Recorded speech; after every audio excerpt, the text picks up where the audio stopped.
Voilà, donc merci encore pour l'invitation. Et donc, en guise d'introduction, juste parce qu'il est toujours temps encore de sortir, je ne vais pas du tout parler d'audition. Parlons beaucoup parler de cortex cérébral. Alors, le cortex cérébral, donc, et son développement sont le sujet principal de la recherche dans notre laboratoire. Et je dirais qu'il y a deux raisons principales pour lesquelles on pense que le développement du cortex c'est très intéressant. Le premier, c'est la complexité du cortex, c'est-à-dire quelque part le cortex c'est vraiment l'anti-modèle réductionniste par excellence, puisqu'il est, si on y réfléchit à 2 fois, il est beaucoup trop compliqué pour y comprendre quoi que ce soit, mais si on réfléchit à 3 fois, c'est peut-être précisément pour ça qu'il est intéressant à explorer, en particulier dans la perspective de la biologie du développement. La question de base, c'est est-ce que ce sont les mêmes règles qui président à la mise en place de la structure la plus complexe du cerveau, sans doute la structure la plus complexe du monde vivant, en tout cas sur notre planète, ou bien est-ce qu'il y a des règles particulières qui ont émergé au cours de l'évolution pour permettre cette complexité, et en particulier une façon, disons, plus pragmatique de regarder cette complexité, c'est, j'espère que vous arrivez à voir le spot, c'est la diversité neuronale, puisque chaque aire corticale et puis chaque couche corticale, chacune, peuvent être considérées comme des populations de cellules nerveuses qui ont une identité propre, avec des inputs et des outputs qui leur sont spécifiques. Et donc, dans l'espèce humaine, si on multiplie le nombre d'aires par le nombre de couches, on arrive à certainement plusieurs dizaines. Et si on tient en compte aussi le fait qu'il y a à la fois des neurones excitateurs et inhibiteurs, peut-être plusieurs centaines de neurones différents qui peuplent le cortex cérébral et qui permettent son bon fonctionnement, et en particulier la complexité de ses propriétés grâce aux propriétés odologiques de ces neurones. Donc c'est la première question, comment est-ce qu'on arrive à cette complexité? Et puis la deuxième question intéressante pour le cortex cérébral, c'est sa divergence, donc sur le plan du développement, c'est sa divergence, puisque même lorsque l'on compare des espèces très très proches, comme le chimpanzé et l'homme, leur cortex cérébral non seulement présente des tailles relatives très différentes, mais aussi des tailles relatives d'aires corticales, de couches corticales et de diversité neuronale. Et en l'occurrence, en allant de plus en plus vers la complexité quand on passe de l'ancêtre commun du chimpanzé et de l'homme vers l'homme plutôt que vers le chimpanzé. Donc comment est-ce que cette complexité-là aussi est apparue au cours de l'évolution? Elle est clairement apparue du fait de l'évolution des programmes développementaux du cortex cérébral. Donc ça, c'est l'autre sujet de recherche de notre labo, qui est évidemment intimement lié à celui de la recherche des mécanismes de développement de la complexité. Alors comment est-ce qu'on étudie tout ça? Parce que c'est bien joli de dire que tout ça est passionnant, mais encore faut-il pouvoir l'étudier expérimentalement. Alors le modèle de choix pour étudier le développement cortical, comme vous le savez certainement tous, c'est la souris, parce que la souris est le modèle génétiquement modifiable, accessible à l'embryologie, et qui en même temps, contrairement à la plupart des autres modèles, a un cortex cérébral, parce que le cortex cérébral est spécifique des mammifères. Mais bien entendu, si une des questions c'est comment est-ce qu'on en arrive au cortex humain, le modèle murin aura par définition des limites à un certain moment. Et donc même si on a appris énormément de choses, je dirais de dizaines de laboratoires différents, en particulier des 15-20 dernières années sur le développement cortical grâce à ce modèle, quelque part on reste sur sa fin pour ce qui est de comprendre les développements humains. On peut aussi évidemment étudier the real things, donc le cortex humain lui-même. Et là je dirais qu'il y a deux approches actuellement. Il y en a une qui est l'embryologie un petit peu expérimentale, mais surtout descriptive, par exemple l'étude transcriptomique du cortex fœtal humain, quelque chose qui a été réalisé par de nombreux laboratoires au cours de ces dernières années, y compris par nous. Mais bien sûr, là aussi, on reste sur sa fin, puisque c'est une étude avant tout descriptive. L'autre approche un petit peu plus fonctionnelle, c'est l'approche génétique. Elle consiste à étudier quels sont les gènes qui sont mutés et associés à des phénotypes qui correspondent à des altérations du développement cortical, mais là aussi on peut rester sur sa fin, en tout cas en tant que biologiste du développement, puisque les mécanismes qui vont du gène jusqu'au phénotype, cela nécessite des modèles expérimentaux, et ces modèles expérimentaux sont extrêmement difficiles à réaliser pour des raisons essentiellement éthiques et logistiques, sur du tissu fœtal humain, qui peut être utilisé pour certaines études, mais évidemment de façon très très peu fréquente. Et c'est la raison pour laquelle on s'est intéressé depuis bientôt 10 ans à une alternative que sont les cellules souches pluripotentes pour essayer d'étudier le développement cortical. Et c'est vrai que quand on a commencé ce projet, je dirais que rien en fait n'était connu quant à la possibilité de réaliser ce genre d'études. Alors, je ne sais pas trop quel est votre background, mais ça vaut la peine peut-être de rappeler très brièvement ce que sont les cellules souches pluripotentes.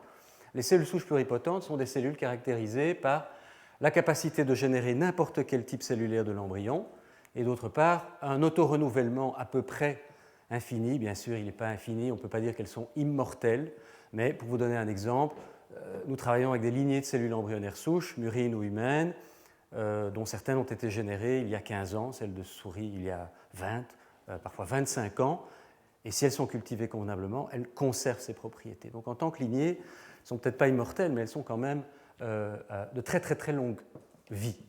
Mais d'autre part, ça c'est peut-être la chose sur laquelle je voudrais insister, alors c'est que les cellules embryonnaires souches les cellules souches pluripotentes peuvent dériver de deux façons. La première, la plus classique, c'est à partir d'embryons très précoces que l'on met en culture dans des conditions particulières qui vont faire que les cellules de la masse interne du blastocyste conservent leur pluripotence et en même temps acquièrent la capacité d'autorenouvellement qu'elles n'ont pas en fait dans la masse interne du blastocyste. Autre option que vous connaissez certainement aussi, c'est la reprogrammation de cellules adultes et la génération de cellules dites IPS, Induced Pluripotent Stem Cells, par la surexpression d'une série de facteurs qui en fait justement sont présents dans ces cellules embryonnaires souches dont je viens de parler. Mais dans les deux cas, que ce soit les cellules induites ou que ce soit les cellules embryonnaires, je crois que c'est important de retenir que dans les deux cas, ce sont des outils de laboratoire, des lab artifacts, dans les deux sens du terme, dans la mesure où les cellules souches embryonnaires n'existent pas dans la nature. Si elles existaient dans la nature, on ne serait pas là, puisque la masse interne du blastocyste, dès qu'elle est générée, elle va devenir un embryon et puis finalement un organisme adulte, alors que les cellules souches embryonnaires, elles, dans leurs conditions de culture, elles restent pluripotentes et elles restent indifférenciées et elles restent capables d'autorenouvellement. Je crois que c'est important à retenir pour la suite, parce que ça pose évidemment une série de questions quant à leur utilisation et la signification de ce qui peut ressortir de leur étude.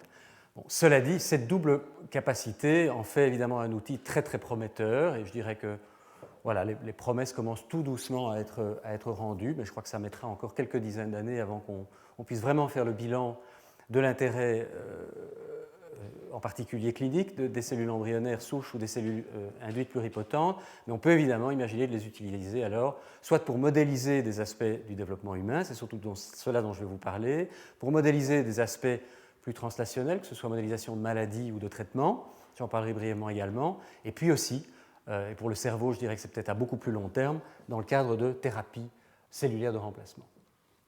Donc la question de départ qu'on s'est posée au laboratoire, c'est comment passer de cellules souches pluripotentes à des cellules du cortex cérébral.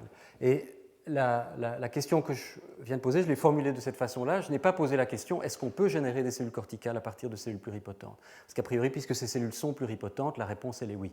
Ces cellules sont capables de générer n'importe quelle cellule, dont les cellules du cortex. La question c'est comment y arriver, et comment y arriver en récapitulant les événements qui correspondent au développement in vivo, puisque l'idée, ce n'est pas nécessairement dans un premier temps de générer ces cellules pour le plaisir ou la nécessité de les générer, mais plutôt pour modéliser le développement du cerveau. Et donc, ce faisant, on a évidemment essayé et donc, je vais rapidement vous parler parce que la plupart de tout ça est publié, avec quelques données non publiées, je vais rapidement vous guider là-dedans. Comment est-ce qu'on a essayé de modéliser la corticogénèse in vitro à partir de cellules pluripotentes, à la fois de souris et humaines. Et donc, comment est-ce qu'on a essayé finalement de passer à travers toutes ces étapes très complexes du développement cérébral? Combien de cela peut être recréé dans la boîte de culture ou au-delà? C'est un peu la question qu'on s'est posée. Et c'est vrai qu'à l'époque, je dirais qu'on était vraiment en droit d'être très sceptique par rapport à la capacité de récapituler tout ça. Et ce dont je vais essayer de vous convaincre, c'est que finalement, on y parvient, peut-être pas parfaitement, mais dans une mesure que je trouve encore aujourd'hui assez surprenante d'efficacité. Alors, la façon dont on a travaillé, c'est essayer de suivre en fait et d'être guidé par les étapes précoces en particulier du développement in vivo, puisque l'idée c'était de générer un modèle de développement. Et en particulier, les étapes, elles sont indiquées ici, mais il y en a deux sur lesquelles je voudrais insister. La première, c'est que au cours du développement normal, les cellules non neurales deviennent neurales essentiellement, donc sous ce processus d'induction neurale, essentiellement dans un processus par défaut. Ça veut dire quoi? Ça veut dire que les cellules deviennent neurales en absence de facteurs extrinsèques comme les BMP, les FGF, les Wnt, etc. Et en fait, ce sont des molécules, des protéines inhibitrices de ces facteurs morphogènes qui sont les inducteurs neuraux. Ce sont des découvertes faites il y a une vingtaine d'années, notamment par Alimati Brevanlou, Doug Melton et d'autres, et qui donc ont proposé de façon très provocatrice que le tissu neural, il émerge par défaut de façon intrinsèque. C'est quelque chose qui a été très largement confirmé dans tous les modèles étudiés depuis lors. Deuxième chose qu'on sait en général un peu moins, c'est que les cellules ainsi générées, elles ont en fait une identité antérieure sur le plan régional du cerveau. Elles correspondent en fait au tissu du forebrain, du prosencéphale. Et donc c'est avec cela, donc comme si ce processus intrinsèque qui a lieu in vivo, en l'absence de facteurs extrinsèques, non seulement produit des cellules neurales, mais en fait des cellules neurales qui sont justement les cellules à l'origine, notamment en tout cas, du cortex cérébral. Et donc c'est avec cette idée très simpliste qu'on s'est dit que pour récapituler la corticogénèse à partir de cellules souches pluripotentes, il fallait réduire au maximum la complexité des conditions de culture. Donc c'est ce qu'on a fait. Donc, bon, là, je vais résumer beaucoup de travail en une dia.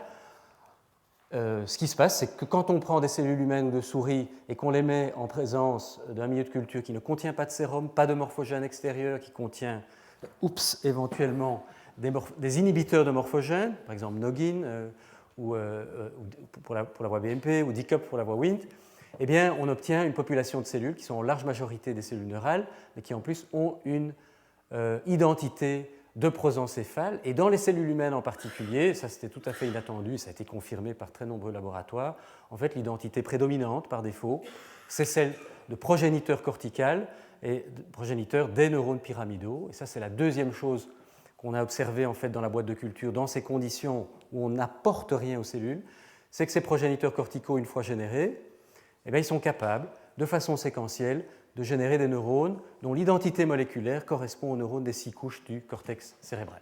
Donc, raison pour laquelle on a appelé ça une corticogénèse intrinsèque, ceci ne voulant pas dire que tous ces mécanismes ici sont cellulaires autonomes, mais qu'en tout cas ils sont autonomes par rapport au lignage de ces cellules et autonomes, je dirais, par rapport à la boîte de culture, puisque l'expérimentateur, lui, il observe simplement ce qui se passe. Par boutade, je dis que ce protocole il a bien marché, parce qu'on était particulièrement feignant pour ne rien mettre au point et simplement voir ce qui se passe naturellement, entre guillemets, au cours du développement. Ça, c'est le premier message important.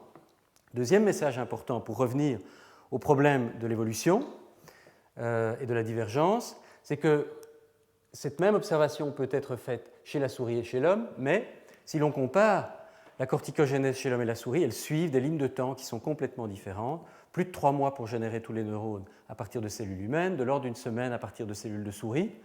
Et en fait, ces timings correspondent, presque miraculeusement, j'aurais envie de dire, au timing in vivo, où en gros, c'est un peu plus d'une semaine, partant de 10 jusque vers la naissance, qu'on génère l'ensemble des neurones chez la souris, dans le cortex cérébral, et c'est un peu plus de 3 mois également de neurogénèse qui a lieu in utero dans l'espèce humaine, et précédée dans les deux cas d'une période d'amplification des cellules souches, des cellules neuroépithéliales du cortex, qui est très rapide chez la souris, de l'ordre d'un jour ou deux, alors qu'elle met plus de 3 semaines dans l'espèce humaine. Donc, en fait, ce qu'on observe ici correspond donc assez fort, assez bien à ce que l'on observe in vivo, suggérant donc ce processus intrinsèque qui génère finalement quand même quelque chose de relativement compliqué, avec ces neurones correspondant aux différentes couches, suivent un programme qui est néanmoins spécifique d'espèce et qui suit un timing bien précis et qui a certainement donc qui pose évidemment la question de quels sont ces mécanismes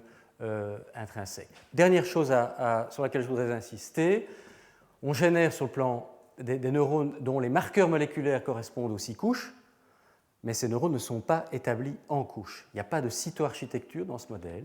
D'accord ? Donc, par rapport à, vous avez certainement entendu parler de ce qu'on appelle aujourd'hui les organoïdes, dans lequel il y a un certain niveau de cytoarchitecture. Dans ce modèle réductionniste-ci, tout est en 2D, en 2 dimensions, Et je dirais que c'est assez intéressant sur le plan de la biologie du développement parce que ça suggère qu'en tout cas une partie de la complexité et de la diversité neuronale ne nécessite pas cette cytoarchitecture.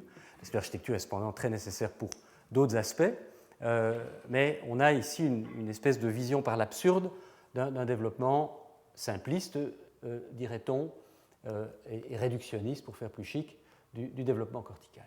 Alors ici, quelques données pour vous illustrer un peu ce que je viens de vous expliquer. Première donnée, c'est la comparaison entre cellules humaines et souris de cette phase de prolifération des progéniteurs avant de générer des neurones. Vous voyez ici, chez la souris, qu'en 3 semaines, 20 jours de culture, l'essentiel de la boîte de culture est rempli des neurones corticaux qui ont été générés. Si vous observez l'expérience en parallèle, réalisée en même temps, avec les mêmes conditions de culture, mais cette fois-ci à partir de cellules souches humaines, vous voyez qu'après 3 semaines, voilà les 5 neurones qui ont été générés au même moment, parce que la neurogénèse ne commencera véritablement que par la suite. Donc, c'est une façon de vous illustrer à quel point les deux systèmes sont comparables, mais selon une ligne de temps différente, et fort intrinsèque, puisque lorsque l'on mélange des cellules humaines et de souris dans la même boîte de culture, c'est ce que vous voyez ici, et qu'on les laisse 3 semaines ensemble, eh bien vous voyez que les cellules vertes qui sont humaines sont négatives pour ce marqueur rouge neuronal, et les cellules qui ne sont pas vertes, qui sont murines, elles sont à peu près toutes positives pour le marqueur neuronal. Donc les cellules vertes humaines continuent à s'amplifier, alors que les cellules murines sont toutes différenciées. Donc cette horloge spécifique d'espèce est maintenue à ce niveau. Autre façon de l'illustrer, la génération des neurones, vous voyez les marqueurs moléculaires correspondant aux 6 couches du cortex. Donc ils sont générés séquentiellement, exactement comme in vivo. Vous voyez ici la génération de neurones exprimant des marqueurs, des neurones pionniers de la couche 6, de la couche 5, des couches 2, 3. La chose intéressante à noter, c'est non seulement donc, cette génération est séquentielle et que, comme vous voyez, elle met ici, dans ce cas-ci, 70 jours, 70 jours, comme on dit chez moi. En fait, il faudrait aller jusque 3 mois pour avoir le profil complet. Si on compare avec la souris, les couleurs sont différentes, mais la ligne de temps ici, vous le voyez, surtout, est complètement différente. On arrive en fait au résultat équivalent en à peu près 12 jours. Donc, même système, mais selon une ligne de temps complètement différente.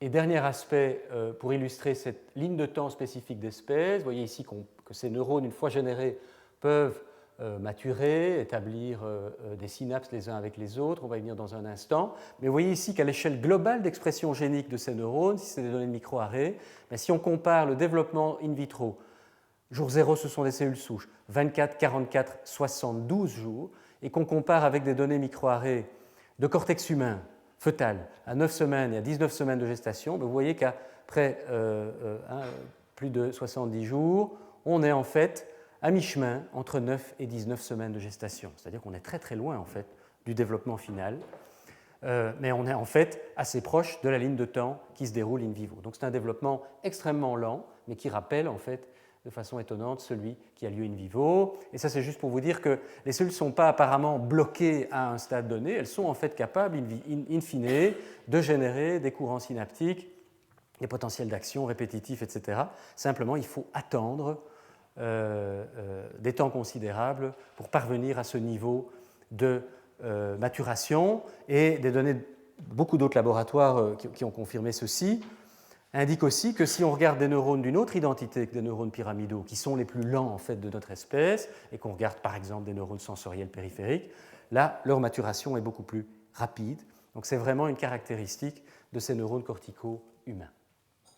Alors pour vous illustrer l'importance de cette ligne de temps, etc., très rapidement, parce que c'est un tout petit peu hors sujet, je crois, mais juste vous illustrer à quoi ces modèles peuvent être utilisés pour mieux comprendre l'évolution et puis les maladies, en l'occurrence précoces du développement humain.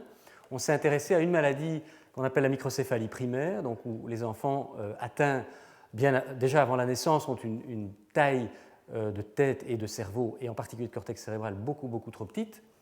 Et la raison pour laquelle on s'est intéressé à cette forme en particulier, où ce gène qui s'appelle ASPM est muté, peu importe les détails ici, je ne vais pas parler de ça dans les détails, le message important ici, c'est que lorsque les mêmes mutations sont réalisées chez la souris, vous voyez qu'on observe une microcéphalie, mais qui est beaucoup plus légère que celle que l'on observe chez l'homme. Et de fait, les différents groupes qui ont étudié, y compris le nôtre dans le détail, ces souris, ont énormément de difficultés à observer le moindre phénotype, par exemple, de différenciation, d'apoptose, de troubles de prolifération ou que sais-je. Et les mécanismes donc, de cette microcéphalie restent pour cette raison très mal connus. Et donc pour cette raison, on s'est dit, au fond, peut-être qu'il y a des aspects spécifiques d'espèces qui correspondent à cette microcéphalie. Et donc on a implémenté les modèles de corticogénèse dont je viens de vous parler, mais partant cette fois-ci de cellules pluripotentes induites humaines qui ont été dérivées à partir de fibroblastes, qui ont été prélevées à partir de biopsies de peau de patients présentant ces mutations et qui, à ce moment-là, donc, n'ont plus cette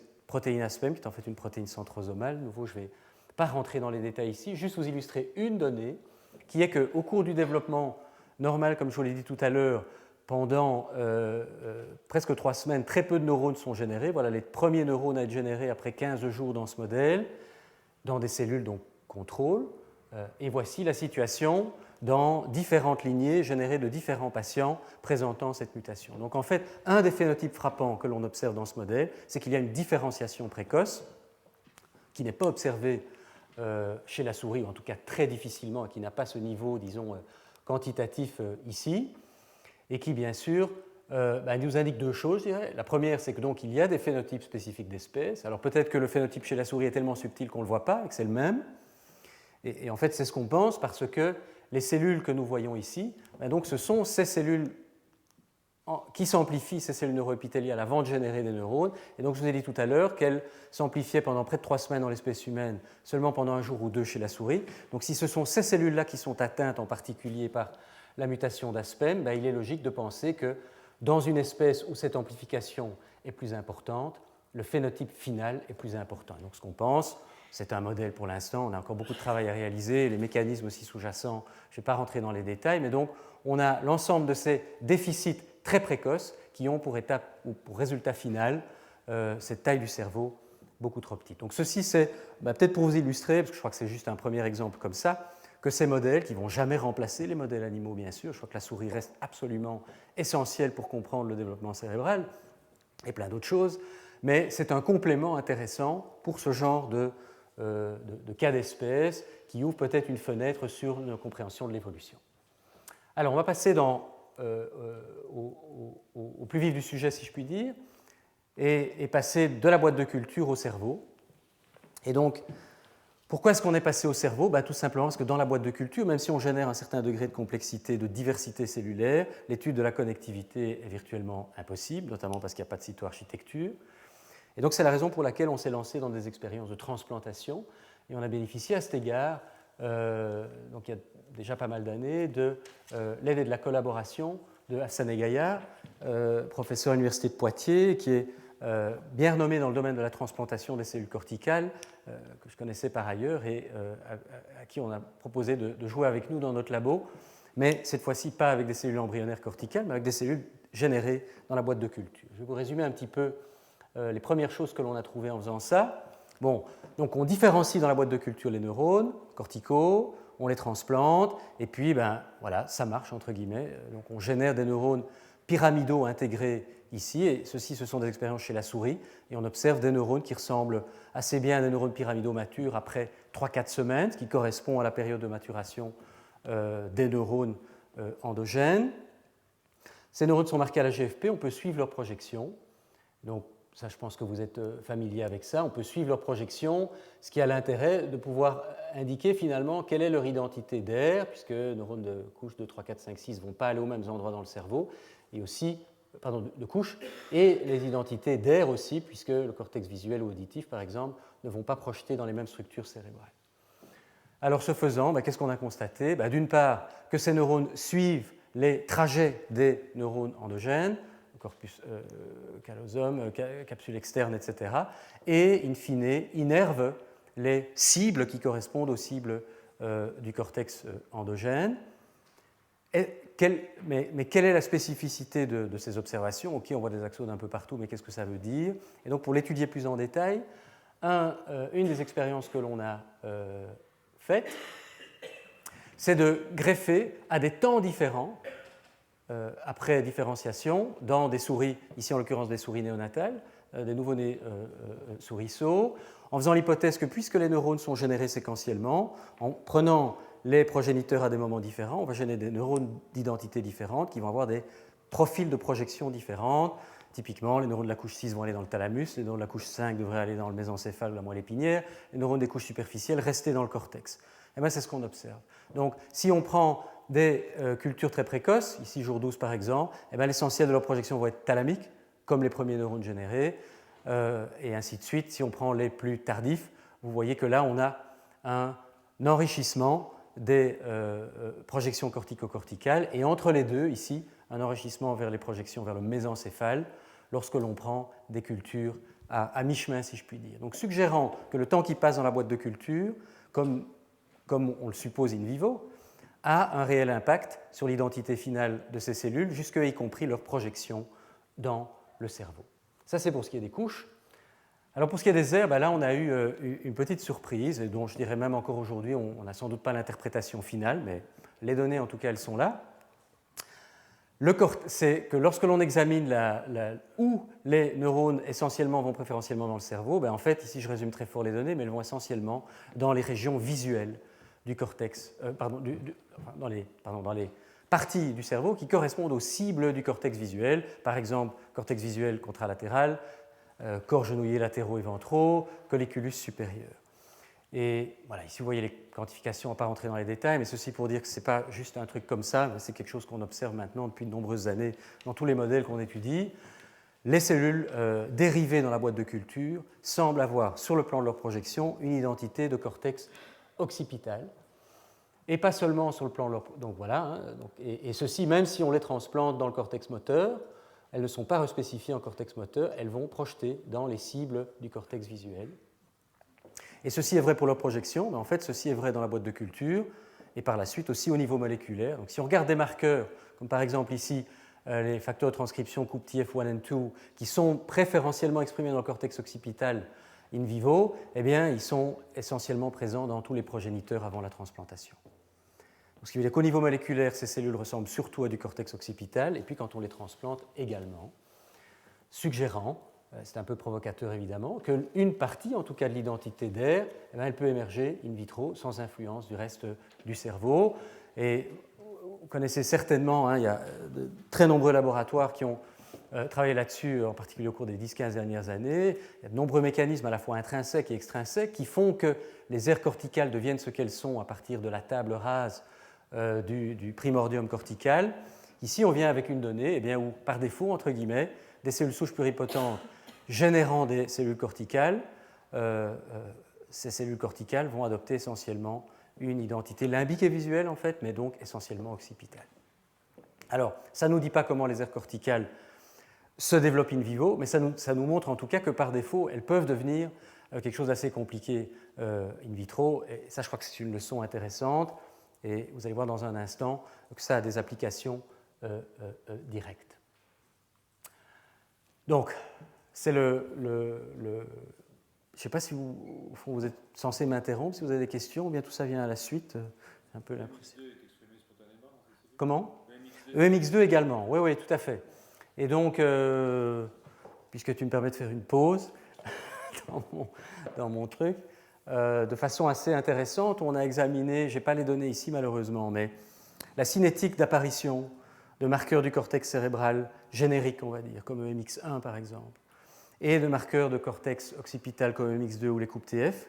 Et en fait, on a fait ça surtout chez la souris, ils apparaissent le même jour.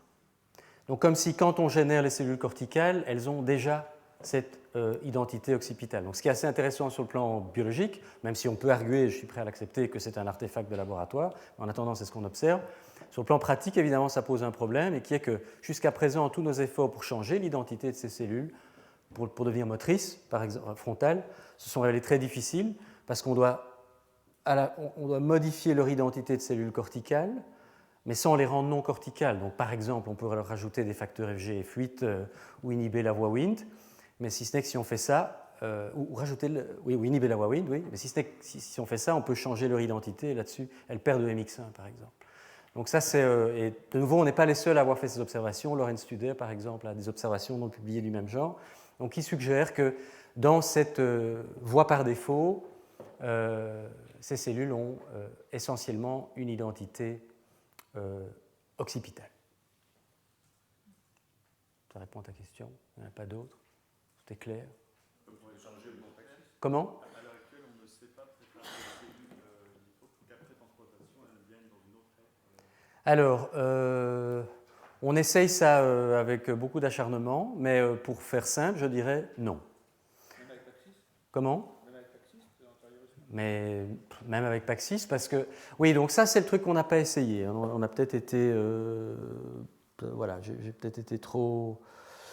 On aurait peut-être dû le faire, on ne l'a pas fait, c'est de surexprimer des facteurs de transcription plutôt que des morphogènes. On pourrait penser à Paxis, on pourrait penser à BCL6, on pourrait penser à d'autres facteurs. On ne l'a pas essayé. On l'a pas essayé. Donc ça reste un challenge dans le domaine. Donc il y a plein de groupes qui essayent de faire ça, bien entendu. Dans la littérature, il existe des articles qui montrent des projections frontales. Moi,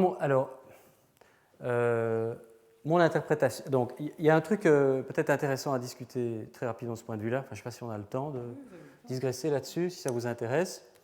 Et ça me permet d'ailleurs de revenir sur des données que moi j'ai toujours trouvées très inspirantes, de nouveau de Hassan et Gaillard, donc qui sont des études du siècle dernier, mais qui restent d'une grande actualité, je pense.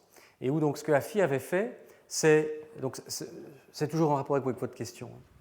Elle a fait des greffes hétérotopiques où elle prend soit du cortex embryonnaire frontal, soit occipital, et elle va le greffer soit dans du cortex frontal, soit occipital, et poser la question du devenir de ces transplants. Okay, un peu comme les expériences encore plus anciennes de Sue McConnell sur les aires corticales, pour ceux qui connaissent. Et donc, qu'est-ce qu'elle a observé ? Ben que si on prend donc, ici c'est l'expérience chez le rat, des rats E16, on met du frontal dans du frontal, ça projette comme du frontal. Bon, ça c'est juste pour montrer que la greffe fonctionne. Mais si on met si on met de l'occipital dans du frontal, eh bien, en l'occurrence, ça va projeter comme de l'occipital. Comment ?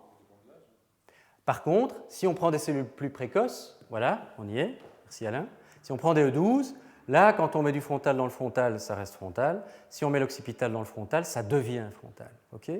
Donc il y a une fenêtre temporelle où les cellules progénitrices peuvent être respécifiées en fonction de où elles ont été greffées.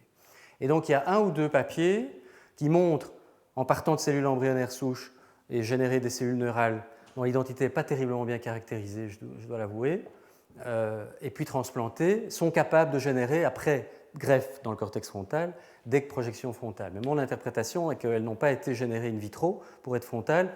Ce sont des cellules relativement mal spécifiées et qui donc sont devenues frontales parce que c'est là qu'on les y a greffées. Okay ? Et je crois que ça a une importance qui n'est pas purement, académique et de biologie du développement. Je crois que c'est un truc très important pour essayer de faire un jour marcher, si on y arrive, la réparation cérébrale dans le cortex cérébral, et c'est de cela que je vais vous parler maintenant. Je ne vais pas d'ailleurs vous parler beaucoup de réparation cérébrale, mais plutôt, disons, des premières étapes pour y arriver. Je pense que le point d'interrogation ici est important à garder en tête. Donc, sur la base de toutes ces données, on s'est dit, bon, qu'est-ce qui se passerait maintenant si on prend des des souris adultes, ou jeunes adultes, 6 à 8 semaines, on fait une lésion, ici en l'occurrence en utilisant l'acide iboténique. Quelques jours après, on vient avec les cellules corticales de souris générées dans la boîte de culture dont je vous ai parlé, et puis on attend ici en l'occurrence 3 mois, et on peut poser la question de l'intégration de ces cellules, etc. Puisque jusqu'à présent, tout ce que je vous ai montré, c'est les transplantations dans des souris nouveau-nées. J'espère que j'avais été clair là-dessus. Et donc, à quoi tout ça va ressembler ? Bon, premier aspect important, le transplant survit. Vous voyez ici une reconstruction du transplant, vous voyez ici à quoi il ressemble en vrai. Il envoie en fait moins de projections que les transplants néonataux, mais il envoie quand même pas mal de projections, c'est toutes les petites barres noires que vous voyez ici à travers l'ensemble du cerveau. Tous les neurones se sont différenciés dans le transplant. Vous voyez ici des vraies images, si je puis dire. Donc, vous voyez qu'il y a de très nombreux axones et de très nombreuses branches, ici en l'occurrence dans le striatum, dans le thalamus, dans le mésencéphale, dans le tronc. vous voyez aussi des petits points qui ressemblent à des branches et des différenciations présynaptiques. Et de fait, si on fait la microscopie électronique, de nouveau en identifiant les cellules avec un anticorps anti-GFP spécifique des cellules transplantées, on voit qu'il y a à la fois des synapses morphologiques, en tout cas, du transplant vers l'hôte, de l'hôte vers le transplant. Et la plupart de ces fibres, de façon assez étonnante de mon point de vue, sont aussi myélinisées par l'hôte, qui remyélinise en quelque sorte ces jeunes axones après la pousse et après la transplantation et la pousse. Alors, de nouveau, quand on voit ce genre de données, ok, on voit des axones qui poussent dans le cerveau, qu'est-ce que ça veut dire exactement? Je crois que la question de la spécificité, c'est vraiment une question essentielle dans ce genre d'expérience. Et là, pour adresser cette question, ce qu'on a fait, c'est des expériences de traçage axonal pour poser la question finalement de quand les neurones vont dans le thalamus ou dans le mésencéphale, est-ce que ça veut dire quelque chose sur leur identité? Et on a essayé en fait de tester dans quelle mesure les projections de ces neurones transplantés, le type de projection est ici en l'occurrence correspondant à l'identité de couche, donc allant soit chez le thalamus, soit au thalamus qui correspond à la couche 6, soit dans le mésencéphale qui correspond essentiellement à la couche 5, est-ce que c'est corrélé avec des marqueurs moléculaires d'identité d'air? Et ici en l'occurrence, un marqueur qui s'appelle C-type2 qui est spécifique surtout des neurones de la couche 5, FOXP2 surtout des neurones de la couche 6. Donc ça c'est ce qui vous est illustré en regardant les barres blanches. Vous voyez que si on injecte dans le mésencéphale, on a essentiellement des neurones marqués de façon rétrograde qui expriment C-type2. Si on injecte dans le thalamus, c'est l'effet inverse. On observe essentiellement des neurones exprimant FOXP2, le marqueur de la couche 6. Pardon, c'est là le blanc qu'il faut regarder. Si on regarde maintenant la même expérience dans des cellules transplantées, dans des souris transplantées, excusez-moi, et qu'on regarde dans le transplant, vous voyez ici les vraies données, avec des cellules transplantées, l'expression de marqueurs et l'expression, ou plutôt la présence de marqueurs rétrogrades, et vous voyez qu'on observe en fait le même pattern. Donc, préférentiellement, les neurones transplantés qui ont été dans les encéphales expriment ces types 2, ceux qui vont dans le thalamus expriment FOXP2. Donc, suggérant que là où ont été les axones est indicatif en fait de l'identité moléculaire de ces neurones, et que donc les neurones qui ont été à un endroit ou à l'autre dans le cerveau adulte, ils ont été potentiellement selon un programme développemental physiologique entre guillemets, même si bien entendu c'est une situation complètement différente, puisque je vous le rappelle, on injecte dans des souris adultes, même si elles ont subi une lésion. Autre question de la spécificité, c'est la question de la spécificité d'air de nouveau. Et donc, comme je vous l'ai dit, par défaut, a priori, on s'attend à ce que ces cellules aient une identité d'air occipitale. Et de fait, c'est ce qu'on observe, y compris après transplantation. Vous voyez ici d'autres gènes, on voit MX2 ici, dont on a parlé tout à l'heure, BCL6, SP8. En gros, le profil des cellules transplantées ressemble bien davantage à celui de cortex occipital qu'à celui de cortex frontal. Est-ce que c'est corrélé pour ce qui est des projections? Ben oui.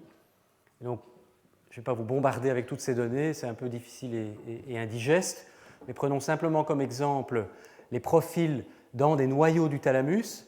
Eh bien, on constate qu'on observe des fibres dans ces trois structures qui correspondent à du cortex limbique ou visuel, les corps genouillés et le latéral dorsal, aucune fibre ou très très peu dans le thalamus somatosensoriel ou auditif ou moteur.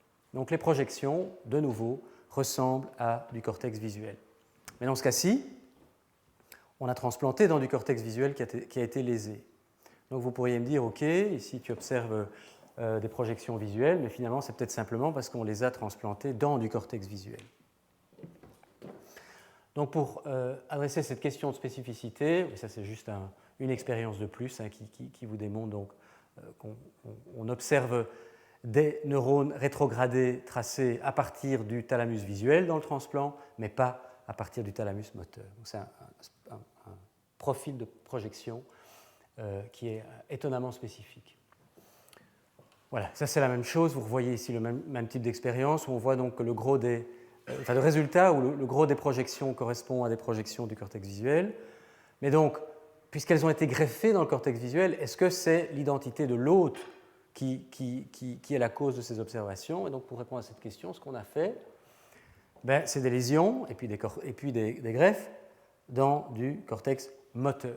Et en fait, les données sont bien différentes. Si je vous montre juste un exemple, vous voyez en fait qu'on n'observe pas de projection dans les cibles du cortex moteur, on en observe très très peu en fait ailleurs également. En fait, essentiellement, pour résumer ces données rapidement, on n'observe virtuellement pas de projection sous-corticale lorsqu'on transplante des cellules dérivées à partir de cellules embryonnaires souches par défaut dans le cortex moteur lésé, alors que l'on observe quand même pas mal de projections sous-corticales qui correspondent essentiellement à une identité visuelle lorsqu'on le fait dans du cortex visuel qui a été lésé. Qu'est-ce que ça suggère? Ça suggère fortement de nouveau que c'est ce qui s'est passé dans la boîte de culture qui compte et qui leur donne aux cellules transplantées la compétence de réétablir certaines projections ou non. Alors bien sûr, on pourrait dire tout ça est de plus en plus artificiel, on prend du cortex lésé adulte qui n'a jamais vu de neurones embryonnaires, et ces neurones embryonnaires en plus on les a générés dans la boîte de culture, donc c'est vrai que ça commence à faire beaucoup de si. Donc ce qu'on a fait aussi, en collaboration à nouveau avec Hassan et Gaillard, c'est des expériences, certaines d'ailleurs elles les avaient déjà publiées, puis on en a fait d'autres avec nous, où on a greffé des cellules de cortex embryonnaire, et donc vous voyez ici les données d'AFI où elle a greffé du cortex embryonnaire moteur dans du cortex moteur lésé chez l'adulte, et où en fait on observe des projections motrices, donc c'est en fait l'expérience miroir de celle-ci, et conversely, voilà, de façon complémentaire et à l'inverse, si on les transplante dans le cortex occipital, on n'a pas de projection sous-corticale ou très très peu, quand on met le moteur dans le visuel.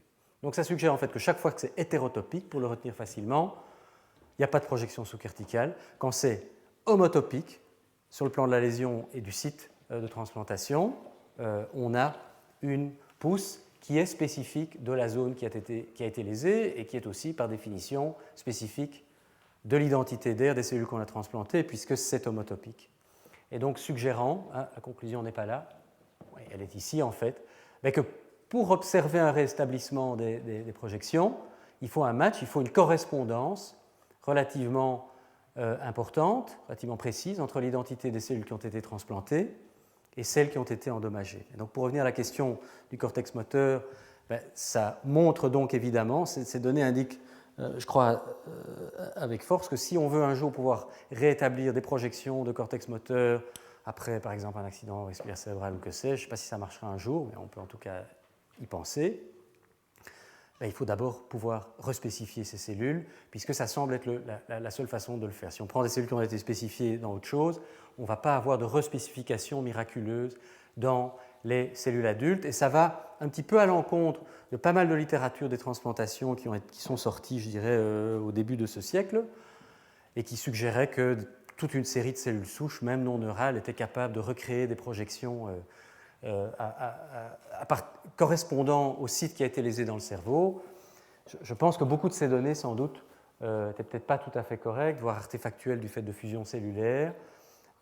Et par exemple, nos collègues qui sont beaucoup plus avancés, qui travaillent sur la maladie de Parkinson et les neurones dopaminergiques, clairement vont dans cette voie-ci, où ils essayent dans la boîte de culture d'abord de spécifier au maximum, avec un degré de pureté maximum, un degré de fidélité maximum, les cellules générées avant la transplantation, pour espérer que ces transplantations fonctionnent. Puisque dans les transplantations de maladie de Parkinson, comme vous vous en souviendrez peut-être, des expériences avec de la substance noire embryonnaire fœtale, y compris cliniques, des essais et des thérapeutiques cliniques ont été réalisés, en particulier par Anders Björklund, de Lund, etc., dans les années 80, fin des années 80, années 80, 1990.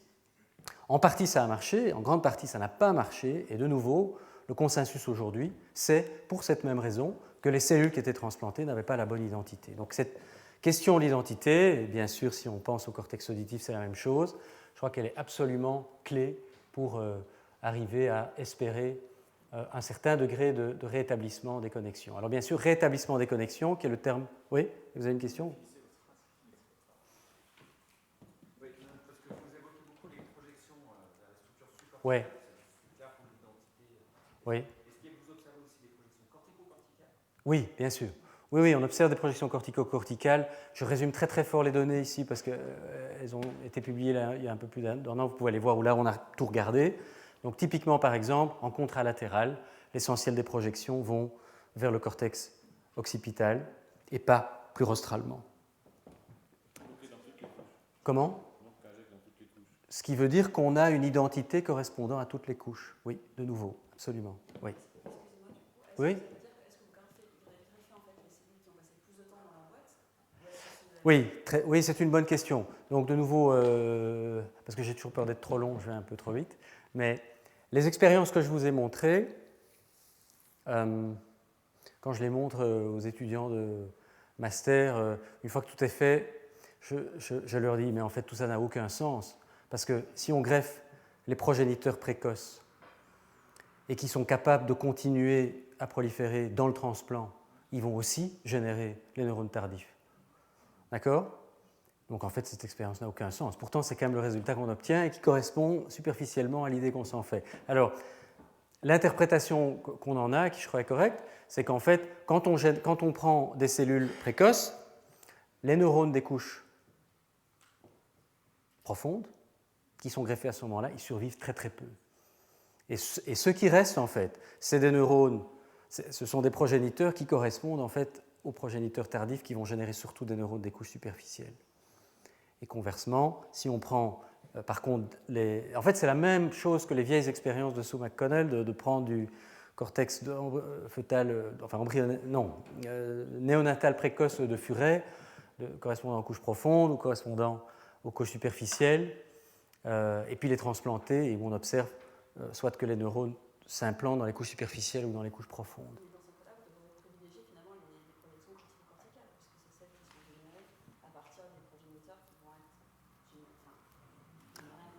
En effet, et en fait, c'est ce qu'on observe. Donc, en fait, il y a plus de projections cortico-corticales que sous-corticales. Voilà. Maintenant, on pourrait le voir d'une autre façon et se dire, évidemment qu'il y a plus de cortico-corticales, parce que c'est quand même beaucoup plus facile pour ces transplants d'envoyer des axones dans le corps calleux que de descendre. Enfin, a priori, moi, si j'étais un axone, capsule interne, pédoncule, etc., c'est long, quoi. C'est long et compliqué. Voilà. D'ailleurs, quand vous regardez la littérature, la plupart des expériences de transplantation, il y a toujours un peu des axones dans le corps calleux. Enfin, je crois que c'est une zone permissive. Voilà. Donc, c'est pour ça que je n'insiste pas trop sur la signification réelle de ça, parce que je ne suis pas tout à fait sûr. Mais pour en revenir à votre question, oui, en ciblant le timing des cellules, ça a un impact sur le type d'identité de couche, mais néanmoins, si on prend des cellules précoces, je dirais au bon timing, on arrive à la fois à avoir des neurones précoces et des neurones tardifs qui arrivent par la suite. Je n'aurai pas le temps de le montrer, mais dans les transplantations de cellules humaines, dont je vais parler dans un instant, c'est encore plus frappant, puisque là, on transplante des progéniteurs. C'est très difficile de transplanter des neurones parce qu'ils meurent. Et là, en fait, c'est 2 mois, 50-60 jours après la transplantation que les neurones superficiels sont générés et vont se mettre à faire pousser des axones, alors que les neurones précoces, des couches profondes, ont déjà été générés depuis 2 mois. OK? Je ne sais pas si ça répond à la question. Donc, alors, dernier petit aspect. Ah oui, c'est ça, j'avais commencé ma phrase sur le réétablissement. Donc, le réétablissement, je dis réétablissement plutôt que réparation, parce que réparation, ça voudrait quand même dire que ces souris ont un déficit et puis que ce déficit est corrigé. On n'est absolument pas là dans le modèle dont je vous parle. Par contre, on réétablit des projections qui n'étaient plus là. Et donc, ce qu'on a aussi réalisé, ici en l'occurrence, en collaboration avec Marianne Benoît-Marant, également de Poitiers, c'est l'expérience dont je suis le premier à admettre qu'elles sont, je dirais, une toute première étape dans la caractérisation fonctionnelle de ces neurones. Maintenant, on essaie d'aller beaucoup plus loin là-dedans. Mais donc, ce qu'on a réalisé, c'est des enregistrements dans le transplant après stimulation visuelle, donc par enregistrement extracellulaire, et puis identification des cellules par injection de neurobiotine. Et donc, ce qu'on observe, c'est qu'après stimulation visuelle, les cellules transplantées répondent à cette stimulation visuelle de la même façon que les cellules transplantées, de la même façon, voulant juste dire que leur fréquence de potentiel d'action augmente. Et à ce stade, c'est tout ce qu'on peut en dire. Donc, évidemment, ceci est une belle première étape pour se dire que ces cellules reçoivent effectivement des projections correspondant au système visuel. La question d'ailleurs est, est-ce qu'elles sont thalamiques ou cortico-corticales? J'aurais tendance à croire qu'elles sont plutôt cortico-corticales, mais bon, parce qu'il y en a beaucoup plus que des thalamo-corticales, mais qui sait. Bien sûr, la vraie question vraiment excitante maintenant, c'est au-delà du potentiel d'action et au-delà de allumer ou atteindre la lumière, il y a à quoi ces cellules sont-elles sensibles? Est-ce qu'elles ont des préférences d'orientation, par exemple? Est-ce qu'elles ont des préférences contralatérales, ipsilatérales? Est-ce que, aussi sur le plan comportemental, elles peuvent finalement guider visuellement la souris? Donc ça, il y a un très joli papier qui est sorti récemment du groupe de Mark Hübner et de Magdalena Goetz, qui est sorti dans Nature il y a un mois ou deux, où elle a fait des expériences assez semblables, mais sauf que le modèle de lésion est très différent. C'est un modèle beaucoup plus subtil où elle tue quelques neurones, où il tue quelques neurones, et puis elle transplante du cortex embryonnaire, donc ce n'est pas encore avec des cellules dérivées de cellules souches. Mais par contre, donc Mark Hübner étant un expert de la physiologie du cortex visuel, ils ont pu faire, avec de l'imagerie calcique en particulier, in vivo, la démonstration que les cellules transplantées ont en gros les propriétés électrophysiologiques des cellules hôtes.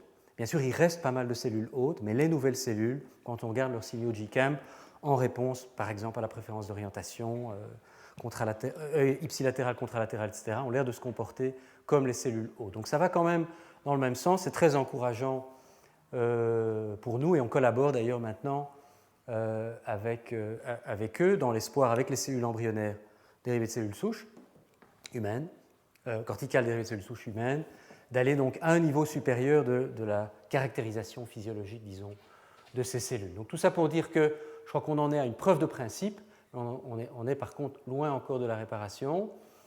Maintenant, ça c'est pour rester prudent, mais d'un autre côté, vous auriez dit à un biologiste du développement neural lambda comme moi, il y a 10 ans, que ceci allait marcher, j'aurais dit c'est pas possible, le développement, ça s'arrête à la naissance ou quelques jours après, et chez l'adulte il ne se passe plus rien. Ben, ceci indique quand même qu'il peut se passer pas mal de choses. Ça, je crois que c'est une leçon très intéressante et sur lequel je vais pouvoir revenir maintenant également en vous parlant du dernier chapitre, si je puis dire, et qui sont nos efforts pour modéliser les aspects plus tardifs du développement cortical humain en utilisant la même approche de transplantation, mais cette fois-ci avec des cellules corticales humaines générées dans la boîte de culture. Donc le schéma, le modus operandi est le même. Dans la boîte de culture, on part de cellules souches pluripotentes humaines, on les différencie en cellules corticales, on les transplante dans des souriceaux nouveau-nés, ici en l'occurrence d'une souche sévèrement immunodéprimée, ils n'ont plus de lymphocyte B, lymphocyte T, donc ils ne vont pas rejeter le greffon, c'est absolument essentiel. Donc l'idée, c'est qu'on va obtenir des chimères. Ces chimères, jusqu'à quel point sont-elles chimériques? C'est ce que je vais vous montrer maintenant. Au départ, on s'est dit que ces chimères étaient finalement peut-être pas si terribles que ça, parce qu'en regardant, par exemple, ici 3 mois après la transplantation, 3 semaines après la transplantation, vous voyez que les neurones transplantés, ils ne ressemblent pas à grand-chose, à peine à des neurones en migration, leurs dendrites sont extrêmement simples, quelques axones sont retrouvés en sous-cortical, mais de nouveau, il n'y a pas beaucoup de foule au balcon. Première interprétation de ces données, quand on transplante ces cellules corticales humaines, soit elles n'ont pas été spécifiées suffisamment in vitro, soit elles sont dans un environnement, en l'occurrence un cerveau de souris, qui est tellement artificiel qu'elles sont bloquées finalement dans ce processus aberrant. Autre possibilité, ces neurones humains suivent la ligne de temps qui est propre à leur espèce, et donc quand on regarde après 3 semaines, évidemment on n'a que quelques axones et quelques dendrites et pas grand-chose d'autre. Et donc vous aurez compris qu'évidemment la bonne réponse c'est la deuxième. Parce que si on est suffisamment patient et qu'on regarde par exemple 6 mois après la transplantation, voilà à quoi ressemblent les cibles sous-corticales. Il y a cette fois-ci plein d'axones humains très branchés qui ont l'air beaucoup plus matures. Tout ça peut être quantifié, je ne vais pas rentrer dans les détails, mais c'est juste pour vous illustrer que, de nouveau, ce ne sont pas les meilleurs cas qu'on a trouvés, mais c'est vraiment quelque chose de robuste qu'on observe dans à peu près tous les animaux. Et d'autre part, ça c'est peut-être le plus frappant, en tout cas le plus joli pour ce qui est des dendrites. Voilà les dendrites après 3 semaines, après 2 mois, après 6 mois, après 9 mois. Donc ce n'est qu'après 9 mois, finalement, on peut commencer à se dire que les dendrites de certains des neurones transplantés commencent à ressembler aux dendrites de neurones pyramidaux matures. Vous vous souviendrez que je vous en ai montré un qui ressemblait très fort à ça, d'une cellule de souris, c'était après 3 semaines. Donc je crois que c'est une illustration donc que le profil, plus exactement que la vitesse de maturation des neurones, non seulement est spécifique d'espèce, mais qu'elle semble en fait fort intrinsèque de la cellule, puisque on est ici dans un cortex d'une espèce, et ce neurone suit l'horloge de son espèce à lui. Et je crois que c'est important de suivre cette courbe, parce que je crois que c'est, même si ce n'est pas définitif, on peut continuer à dire que tout ça est lent simplement parce que c'est artificiel, mais de nouveau c'est frappant évidemment que la timeline est semblable à celle qu'on pourrait observer in vivo, et de fait ce n'est qu'après ces nombreux mois qu'on commence à observer le long de ces dendrites, comme vous le voyez ici, des épines dendritiques suggérant fortement une synaptogénèse, en l'occurrence avec l'autre, puisque de l'autre côté des épines, on ne voit pas de GFP, donc c'est a priori des synapses de l'autre. Et ça, on a pu le démontrer par électrophysiologie. Donc si on prépare des tranches à partir de telles souris et que l'on réalise des expériences de patch-clan dans de tels neurones identifiés par la GFP, et qu'ici, en l'occurrence, cette expérience, on stimule à distance dans la tranche, a priori essentiellement des neurones de souris, eh bien, on va stimuler les neurones humains, donc suggérant qu'il y a en tout cas au moins une synapse entre les neurones hôtes et le neurone transplanté, mais qu'en même temps, donc, cette maturation suit cet aspect lent. Alors, pourquoi j'insiste tout le temps sur cette lenteur? On va se dire qu'est-ce que ça a si d'intéressant que ce développement soit lent? Finalement, ça veut dire que le moindre étudiant au postdoc qui rejoint mon laboratoire en a pour 15 ans. Pour réaliser 3 expériences. Bon entendeur. Non, c'est pas vrai. Mais... Enfin, si, c'est vrai. Mais... non, c'est vrai, c'est un vrai problème, et c'est un vrai problème aussi translationnel pour utiliser ces cellules en clinique, etc. Comment est-ce qu'on va faire? Mais néanmoins, pour revenir à notre dada, on va dire, et à l'évolution du cerveau humain, je crois que ça rappelle quelque chose de très intéressant, que moi-même je ne connaissais pas finalement il y a quelques années, et qui est la notion de néothénie de synapse. La néothénie, c'est quoi? C'est la rétention de traits juvéniles dans un organisme qui est plus mature. Et en l'occurrence, à la fois des études anatomiques et des études transcriptomiques, en comparant le cortex préfrontal humain et le cortex préfrontal de chimpanzé, ont montré de façon, je trouve, assez convaincante que le développement des synapses est profondément retardé, profondément néothénique dans notre espèce, d'une façon qui n'est pas expliquée, on va dire, par la durée de gestation, la durée de maturation du reste du corps ou la longévité de l'individu, puisque le gros des synapses est généré et le pruning s'est également déroulé après quelques mois chez le chimpanzé et qu'il met plus de 15 ans dans notre espèce. Oui. Je me demandais, est-ce que vous avez déjà fait, ou pensez faire, Ouais. un système de lésion aussi pour Oui. voir si modifier l'environnement Oui. va accélérer finalement Mm-hmm. ce processus-là ou pas? Oui, c'est une bonne question. Donc ceci, c'est néonatal. Dans un instant, je vais vous parler de ce qu'on a obtenu après lésion dans l'adulte, et ça ne va pas répondre tout à fait à la question, mais un petit peu quand même. Voilà, donc, et bien sûr, cette néothénie de synapse, ça, ce n'est pas moi qui l'invente, ça reste une spéculation, mais beaucoup de biologistes l'ont proposé. Ça pourrait être une spécificité humaine, puisque ça permet au cortex du petit humain d'être davantage sensible à l'environnement extérieur, voire à la culture, même si de nos jours, je ne sais pas trop ce que ça veut dire la culture, dans l'environnement extérieur, soit, par rapport à d'autres espèces. Voilà. Bon, bien sûr, ça c'est spéculatif, mais je crois quand même que c'est ça qui rend assez excitant d'essayer d'étudier ça, puisque ce que ces données suggèrent, c'est que si ceci reflète le programme néothénique spécifique de l'espèce humaine, eh bien, il est là-dedans. Il est dans ces neurones. Il y a quelque chose qui se passe dans ces neurones et qui fait qu'il développe ces synapses en 9 mois plutôt qu'en quelques jours. Et pour étudier ça, je vous montre quelques données là, plus récentes que j'ai rassemblées vite fait. On a essayé d'une part d'augmenter l'efficacité de la transplantation. Vous voyez ici des exemples, on a modifié les méthodes, enfin peu importe, mais on commence à obtenir, bon, ça reste difficile, mais on commence à obtenir dans les bons cas du cortex cérébral de souris qui, comme vous le voyez, est vraiment littéralement truffé de neurones humains bien identifiables les uns par rapport aux autres. Et vous en voyez un ici qu'on a patché et dont on a en même temps pu reconstruire la morphologie. Et vous voyez que les épines de ce neurone-là moi j'ai très envie quand même de considérer, certes qu'elles ont l'air immatures, mais qu'elles ressemblent beaucoup du fait de leur taille aux épines que l'on dit humaines, puisque la taille justement des épines de neurones pyramidaux humains semble disproportionnée, disons, par rapport à celle d'autres espèces. Bon, bien sûr, ce n'est qu'un cas ici, mais en tout cas, ça montre, je dirais, qu'avec cette démarche, où on peut aussi, bien sûr, pas seulement rendre ces cellules vertes, mais on peut les infecter avec, les transfecter, les infecter et les transduire avec des outils optogénétiques, avec des outils de physiologie calcique, etc. On peut commencer à poser maintenant la question des propriétés physiologiques de ces cellules et aussi des cellules qui sont autour et qui pourquoi pas, pourraient elles aussi avoir été influencées par la présence au long cours, puisqu'on est à 8 mois, ici c'est des souris de 8 mois, au long cours de ces neurones encore en développement.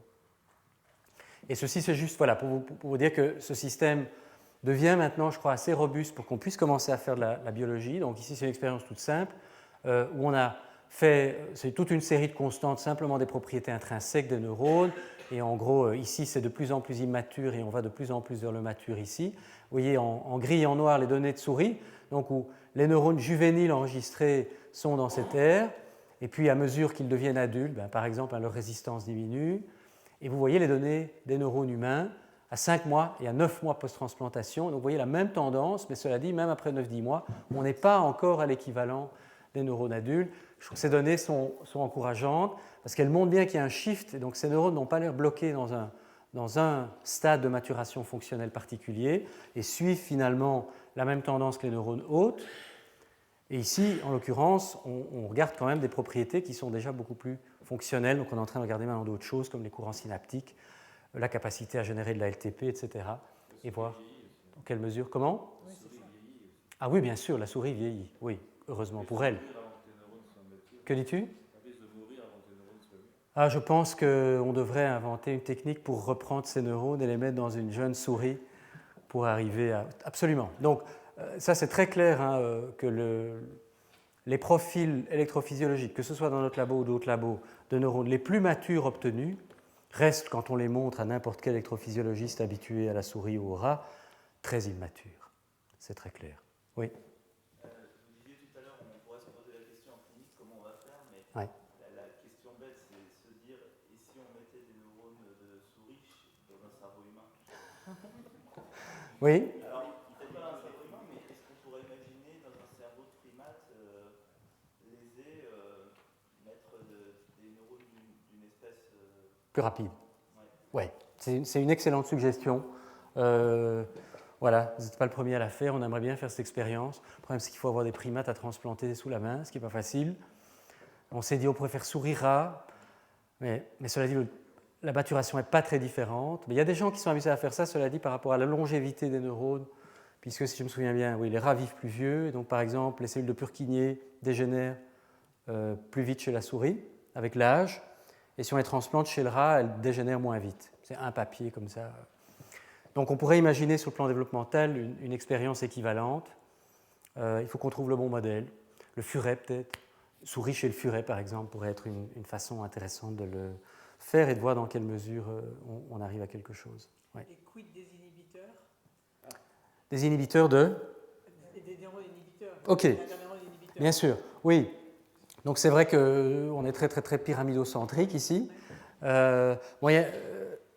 On peut générer les neurones inhibiteurs, les interneurones, dans la boîte de culture.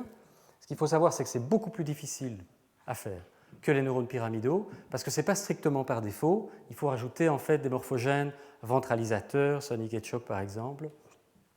Et de nouveau, c'est le même problème que pour faire du cortex frontal. Il faut mettre la bonne dose au bon moment pour ne pas transformer ces cellules en quelque chose qui n'a rien à voir. Donc il y a deux groupes en particulier qui sont vraiment très très avancés par rapport à nous là-dedans. Le groupe d'Arnold Kriegstein et celui de Lawrence Studer et Stuart Anderson. Mais même dans ce cas-là, ils doivent faxer les cellules avec des rapporteurs génétiques pour enrichir. Mais cela dit, pour en revenir à votre question, ils ont transplanté les neurones. Ils n'ont pas autant de manip que nous, mais ils en ont quelques-unes.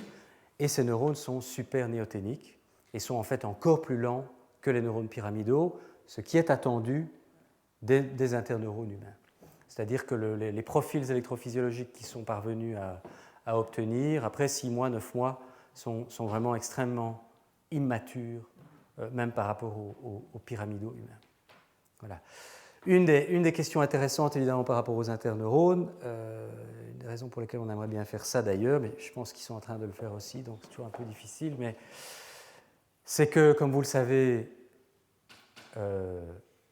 les périodes critiques sont bien sûr dépendant des neurones pyramidaux, ça c'est clair, puisque c'est quand même eux qui font le gros du business, mais néanmoins sous un contrôle en amont des interneurones. Il y a plein de très belles expériences chez le rongeur de chiffres de période critique avec les interneurones de souris. Donc il y a une vraie question intéressante et qui est, est-ce que si on en transplante suffisamment, la période critique du cortex visuel pourrait devenir, entre guillemets, humaine en mettant suffisamment d'interneurones humains dedans. Voilà. Mais donc là, la difficulté, c'est d'avoir suffisamment de neurones.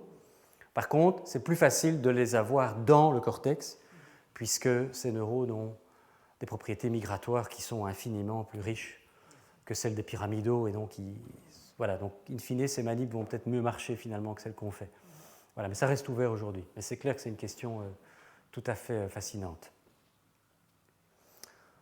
Voilà, donc, illustration de l'anothélie fonctionnelle. Et donc,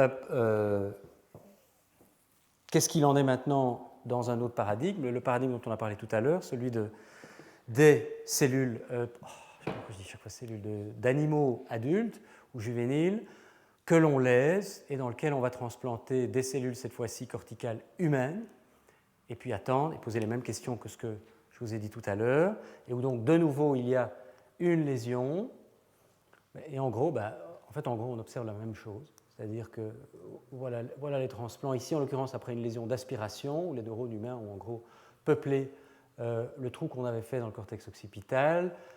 Ces neurones présentent un certain nombre de marqueurs de différenciation canonique. Ils envoient plein d'axones. On est 6 mois post-transplantation.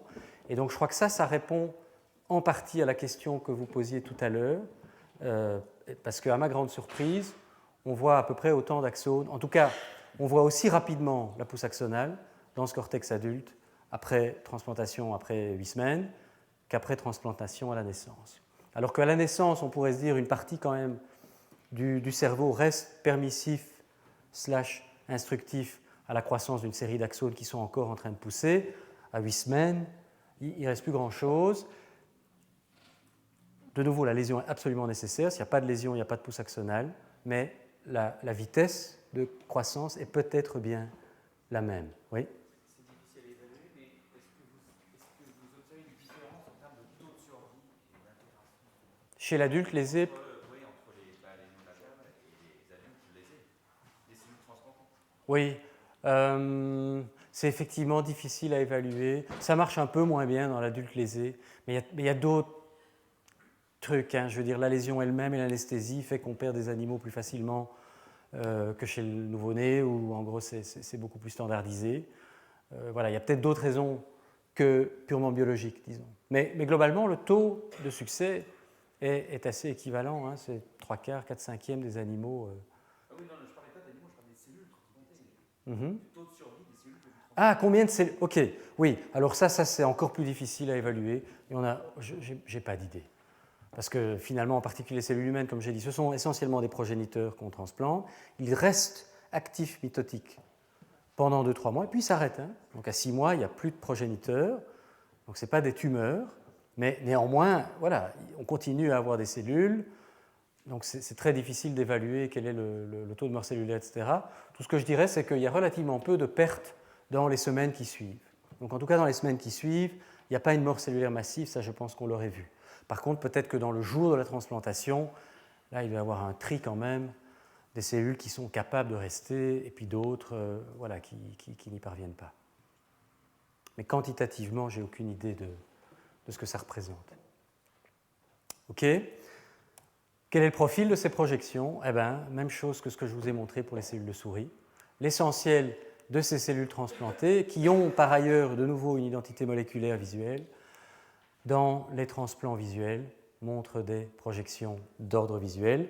Dans les transplants lésions motrices, très peu de projections sous-corticales. C'est take-home message que pour les cellules de souris, de nouveau. Et peut-être qu'on va y arriver plus facilement avec les cellules humaines parce qu'on a plus de fenêtres de temps.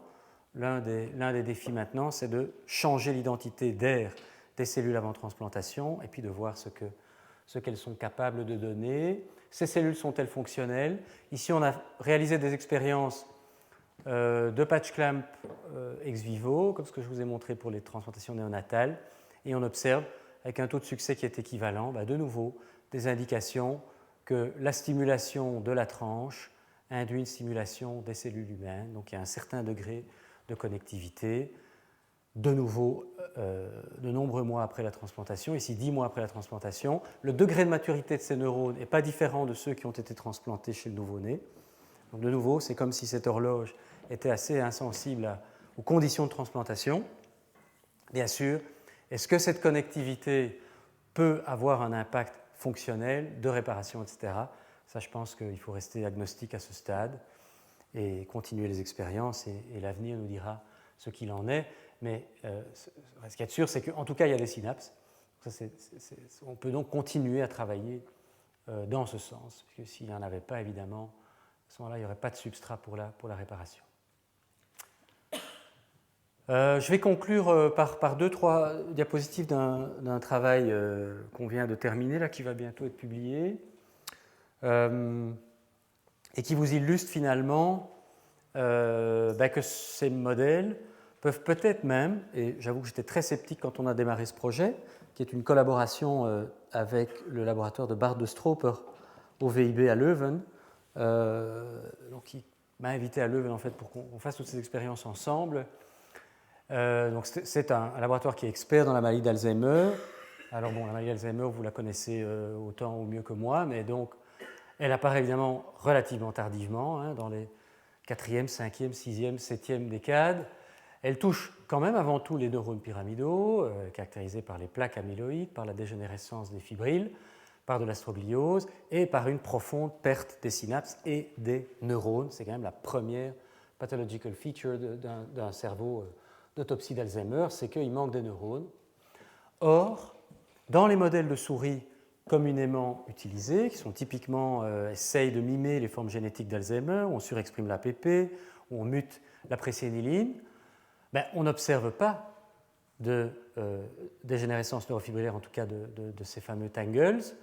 Je ne connais pas quelle est la traduction française d'ailleurs. Personne apparemment. Bon. Et on observe très peu de pertes neuronales. Et ça reste un paradoxe depuis longtemps. C'est quelque chose que je connaissais vaguement, mais c'est Bart de Stroper qui a attiré notre attention là-dessus. Et puis deuxième chose, alors pour cette raison, bien sûr, quand les technologies IPS ont commencé à sortir depuis 4-5 ans, une série de groupes ont commencé à essayer de modéliser in vitro en partant de cas sporadiques ou génétiques de patients Alzheimer, etc. Je dirais qu'il n'y a pas grand-chose de très clair qui en est sorti. Et en particulier parce que de toute façon, dans la boîte de culture, d'une part, il n'y a pas d'astrogliose, il n'y a pas de plaque, et il y a une limitation évidemment du long terme.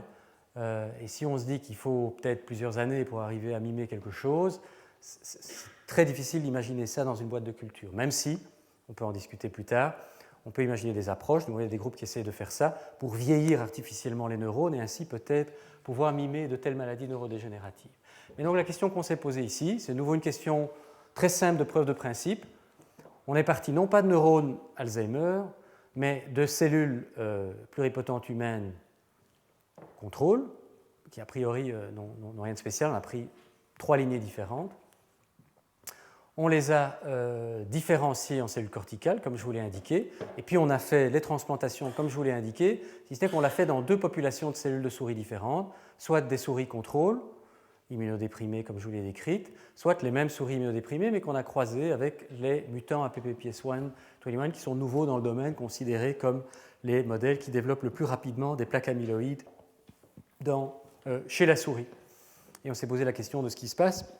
Je vais aller assez vite, mais pour résumer, d'une part, donc, on observe de nouveau des transplants, des neurones en dehors des transplants. Bien sûr, dans le cas des souris APPPS1, il y a des plaques qui sont formées donc, par les cellules de souris, mais qui, comme vous le voyez, ça c'est important pour la suite, se retrouvent aussi au sein des cellules transplantées dans leur, dans leur environnement immédiat. Même chose pour celle de l'astrogliose, qui se développe également dans le transplant autour des cellules neuronales humaines. On est ici donc 4 mois après la transplantation. Si on observe d'autres caractéristiques de la maladie d'Alzheimer, par exemple la présence de formes phosphorylées de taux pathologiques, je ne vais pas rentrer dans les détails, je ne connais pas bien moi-même d'ailleurs, mais qui sont pathognomoniques de la maladie, on les observe dans les neurones humains. Et dernier aspect, même en microscopie électronique, qui a été très utile pour cette analyse, en fait, on observe donc non seulement des plaques, mais des signes de dégénérescence fibrillaire, en particulier de neurites dystrophiques, même si, de façon intéressante, on n'a pas pu observer, alors qu'on a regardé ça avec Jean-Pierre Brion, un de nos voisins de palier, qui est un des experts mondiaux du domaine, de tangle proprement dit. Par contre, ce qu'on a observé, là je vous montre une dia pour commencer, pour vous l'illustrer, ce qu'on a observé, c'est que dans la vicinité des plaques, on perd les neurones humains après 6 mois après transplantation, ce qui n'est pas le cas plus tôt au cours de la transplantation. C'est ce que vous avez marqué ici autrement. Oups, c'est des données renversantes. Donc, voilà les neurones humains dans les cellules, dans les souris contrôle, les neurones humains transplantés à la vicinité des plaques. Vous voyez qu'en fait, dans ce cas-ci en particulier, on a vraiment du mal à retrouver des neurones au-delà de 6 mois post-transplantation. Et voici ici 2 contrôles très importants. D'une part, en dehors du transplant, dans les souris Alzheimer, on continue à observer des neurones. Il y a un certain degré de perte neuronale, mais il est très très subtil. En fait, ça me rappelle les souris microcéphales dont je vous ai parlé tout à l'heure, où il y a un petit phénotype, mais qui est tellement subtil qu'on a du mal à l'étudier. Et ici, on a fait une autre expérience qui a consisté à transplanter des cellules de souris post-ES, donc dans les mêmes conditions que les cellules humaines, et on n'observe pas de perte neuronale non plus. C'est ce qui vous est quantifié ici, et on voit que cette perte est graduelle. On ne voit rien en fait à 2 mois, et ça s'empire avec l'âge, et le maximum est obtenu après 9 mois post-transplantation, qui n'est pas indiqué ici. Donc ceci suggère finalement un petit peu comme ce que je vous ai montré pour l'aspect mélamicrocéphalie, qu'il y a peut-être des aspects spécifiques d'espèces, en l'occurrence de la sensibilité des neurones humains à la pathologie Alzheimer. Alors qu'est-ce que ça veut dire sur la physiopathologie d'Alzheimer?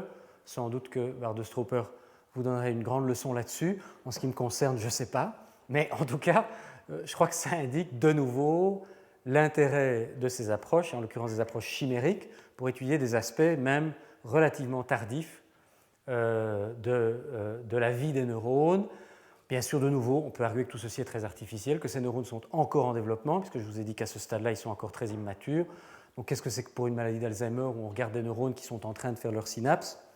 J'accepte toutes ces critiques, mais néanmoins, je crois que c'est un modèle expérimental qui est assez intéressant, en tout cas dans le domaine de l'Alzheimer, pour peut-être essayer de comprendre qu'est-ce qui arrive à ces neurones à mesure qu'ils sont perdus ici, et est-ce que ça rappelle ou non ce qui se passe dans le cerveau des patients. Et là, on a peut-être un modèle expérimental assez novateur, complémentaire à ceux qui existent par ailleurs. Voilà. Donc je vais arrêter là et donc conclure et vous rappeler donc que j'espère vous avoir convaincu qu'à partir de cellules souches pluripotentes, humaines ou de souris, on peut récapituler une partie, en tout cas, des aspects temporels et régionaux du développement du cortex. Donc on peut appliquer ça à la fois pour gagner de la connaissance sur la corticogénèse humaine et peut-être aussi sur ses pathologies spécifiques, et que ça permet de générer des cellules qui sont transplantables et qui, en tout cas chez la souris, sont capables de s'intégrer dans une certaine mesure sur le plan fonctionnel, à la fois au cours du développement, après la lésion, et même peut-être de mimer certains aspects de la vie tardive, on va dire, des neurones humains, en gardant en tête, évidemment, comme le dirait le mieux sans doute mon compatriote René Magritte, que les modèles, ça n'est jamais que des modèles, que ce soit en art ou en sciences. Donc c'est un modèle parmi d'autres, et je crois qu'une des clés, de nouveau, pour savoir où on en sera dans le futur, c'est qu'il y ait de plus en plus de gens qui les utilisent, et en particulier des gens qui n'y connaissent rien aux cellules pluripotentes, et puis on verra ce que l'avenir nous réservera. Je terminerai peut-être en citant quand même le nom de quelques-uns des nombreux collaborateurs dont le rôle a été absolument clé pour générer tout ceci, en particulier Ira Espouni Camacho, Kimo Mikkelsen et Agnash, 3 postdocs dans le laboratoire qui ont généré beaucoup des données que je vous ai montrées, ainsi qu'un certain nombre de membres du labo, et puis aussi nos nombreux collaborateurs étrangers. J'ai déjà cité Afigaya de Poitiers et Bar de Stropper. Et les autres, vous les voyez. Et j'en finis là et j'espère que peut-être vous avez encore 2-3 questions. Merci pour votre attention en tout cas.